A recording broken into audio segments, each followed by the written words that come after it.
Assalamualaikum warahmatullahi wabarakatuh. Saya Uminah MPD dari SMK Negeri 1 Sindang Kabupaten Indramayu. Saya akan menjelaskan tentang deskriptif teks materi kelas 11 semester ganjil.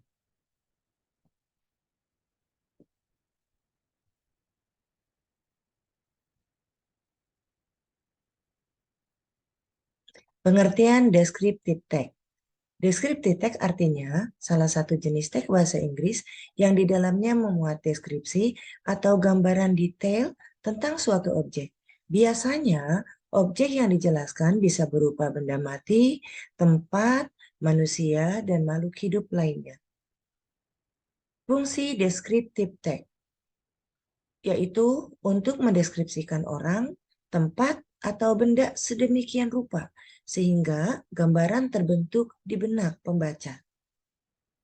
Struktur deskriptif teks. 1. Identification atau identifikasi. Ini ada di paragraf pertama. Tujuannya untuk mengidentifikasi objek yang dibahas. Bagian ini belum merangkap bagian detail dari objeknya. Dan struktur teks yang kedua yaitu deskripsi.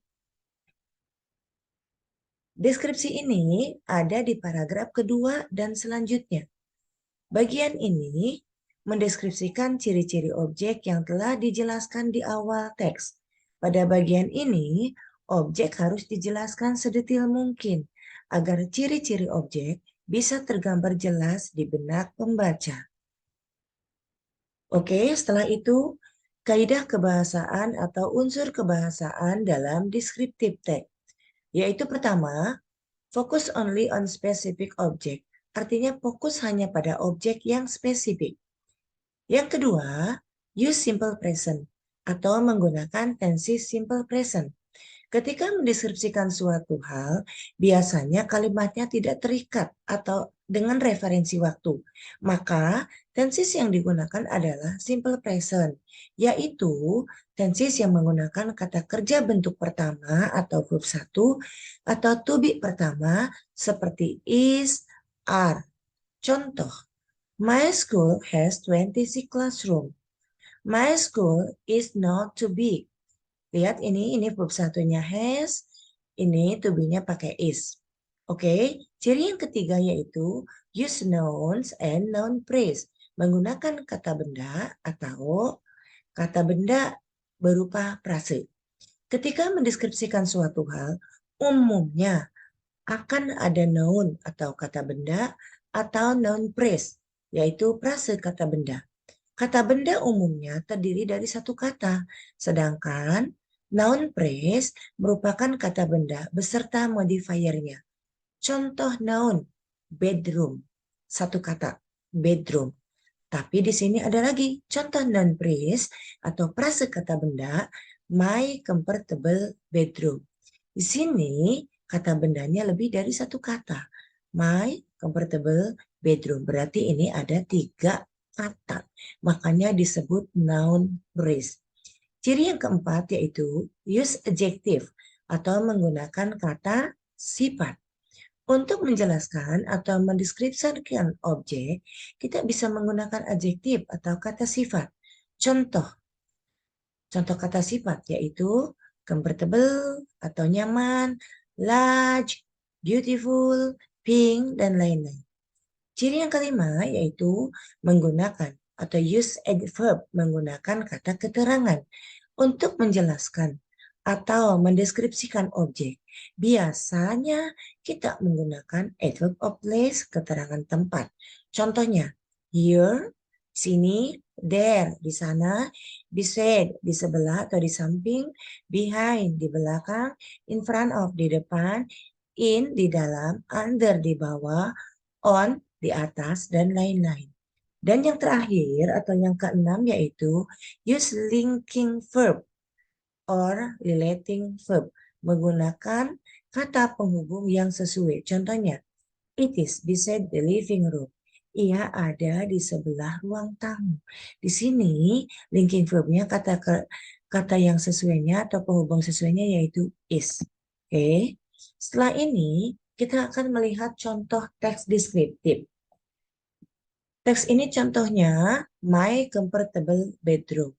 Di sini ada beberapa paragraf. Oke, kita mempelajari tentang generic structure atau susunan teks deskripsi. Yaitu yang pertama di sini yang utama itu adalah di sini kan ada title, tapi title itu boleh juga ada, boleh juga tidak. Yang paling utama adalah identification. Bagian teksnya pertama ada identification. Dalam bahasa Indonesia itu identifikasi. Ini ada di paragraf pertama. And then setelah itu lihat di paragraf selanjutnya ada description atau dalam bahasa Indonesia itu deskripsi. Biasanya ini ada di paragraf kedua, ketiga, dan selanjutnya. Seperti ini, kebetulan ini semuanya ada 4 paragraf. Jadi tadi yang paragraf pertama yaitu description, yang paragraf pertama yaitu identification, paragraf kedua namanya description, ini yang ketiga description, dan yang terakhir description. Kita lihat ciri kebahasaan. Tadi menggunakan pertama itu misalkan noun, kata benda di sini. I have a comfortable bedroom. Bedroom itu masuknya kata benda. Tapi kalau misalkan noun phrase itu kan kata benda yang berupa prase, artinya kata bendanya lebih dari satu. Contoh, a comfortable noun. Ini kalau digabung namanya noun phrase. Atau ini, large clock. Ini namanya noun phrase. Karena kata benda ini terdiri dari 3 kata atau lebih dari 1 kata. Terus ciri yang kedua seperti tadi menggunakan simple present. Contoh kalimatnya seperti ini. My bed is in the middle of the room. Tadi, and then ada lagi di sini. My mattress consists of 2 layers. My bed is in the middle of the room. Tadi cirinya menggunakan to be-nya is kan? Oke ini. Dan yang kedua menggunakan subjek ditambah kata kerja satu. My mattress consists of 2 layers. Jadi mattress saya terdiri dari 2 lapis. Ya. Ini consist of, ini kata kerja ke satu. Oke, setelah itu ciri kebahasaannya adalah menggunakan adjektif atau kata sifat. Contoh kata sifat di sini ya light brown ini adjektif. Comfortable ini adjektif. Adjustable ini adjektif. Oke, setelah itu kita lihat selanjutnya yaitu tadi adverb. Oh, di sini Ibu kurang ya. Adverb of place. Contoh keterangan tempat seperti di sini tadi on. On itu artinya di atas. Ini pakai I usually put my make up there. Ini berarti keterangan tempat juga di sana. And then the wardrobe is next to the door. Next di sini berarti adverb of place. There is a window near the study of table. Ini contoh linking verb, kata kerja yang sesuai untuk menghubungkan sebagai penghubung antara subjek dengan yang lainnya. Ini menggunakan is. There is a window near the study table. Is ini contoh dari linking verb. Oke, itulah penjelasan tentang descriptive text. Thank you for your attention. Have a nice study. Terima kasih. Wassalamualaikum warahmatullahi wabarakatuh.